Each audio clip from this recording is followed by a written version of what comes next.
All right. Today we're going under the hood of the modern auto shop to figure out what it really takes to go green. We're going to break down the official playbook for turning what you might think of as a greasy garage into a seriously eco-friendly operation. So let's get started. I mean, it's a place most of us visit, right? But we probably don't think much about its environmental footprint. You know, all those fluids, fumes, and old discarded parts. They have to go somewhere. So the big question is, where? And maybe more importantly, how can we be sure it's all being handled responsibly? Okay, so here's our roadmap for this explainer. First, we'll look at the Green Garage Challenge itself. Then we'll get into a mechanic's role and responsibilities. After that, we'll dive into how to control workshop contaminants, and then how to reduce, reuse, and repair. And finally, we'll wrap up with the skills needed for this cleaner future. Right, let's get into it. The Green Garage Challenge. So what is it exactly? Well, at its core, it's all about transforming a business that, let's be honest, deals with a lot of potentially harmful materials into one that follows the absolute best environmental practices. And you might be surprised to hear, there's actually an official standard that lays out precisely how to do it. And this is it. All the information we're talking about today, it comes from this one document, the Australian government's official standard, which has the very catchy code name AURAEA002. Think of it as the official playbook for eco-friendly practices in the auto industry. It's pretty much the blueprint for any modern green garage. Okay, so how does a standard like this actually play out on the workshop floor? Well, it's not just about rules for the shop as a whole. It really drills down to the individual mechanic, and their responsibilities are split into two key, but totally connected areas. And this is a really important distinction to get. On one side, you have environmental practice. The best way to think about this is like your defense. It's all about actively stopping pollution from getting out. Then, on the other side, you have sustainability practice. This is your offense, proactively conserving resources right from the get-go.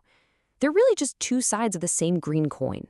Okay, so let's dig into that defensive game first, controlling contaminants. This is 100% about preventing all the harmful byproducts of auto repair from ever causing damage in the first place. And wow, the list of potential contaminants is actually way longer than you might think. We're not just talking about the obvious stuff, like used oil that could get into the water. The standard covers literally everything, from toxic fumes and even hazardous noise levels, all the way down to simple paper waste. And every single one of these needs its own specific plan to manage it. So how in the world do you manage all of that? Well, the official procedure is a really clear three-step loop. Step 1, you've got to know what you're dealing with. You identify the hazards. Step 2, you take action to prevent any contamination. And step 3, and this one is absolutely crucial, is all about accountability. If something does go wrong, you report it immediately. Just remember, identify, prevent, report. All right, so we've covered the defense. Now, let's switch gears and talk about the offense. This section is all about sustainability, that proactive side of going green, and it's built on three really simple but incredibly powerful ideas. It all kicks off with recycling waste. This is about seeing old parts not as junk, but as valuable resources that can be repurposed. Next up, it continues by conserving energy. I mean, think about it. From the lights to the power tools, every single watt you don't use is a win for the environment and, let's be real, for the shop's bottom line.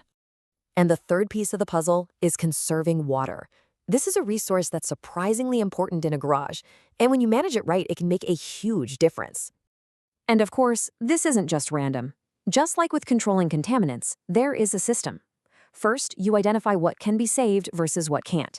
Then, you sort and store everything properly, according to the workplace rules. And finally, you dispose of all of it based on official regulations.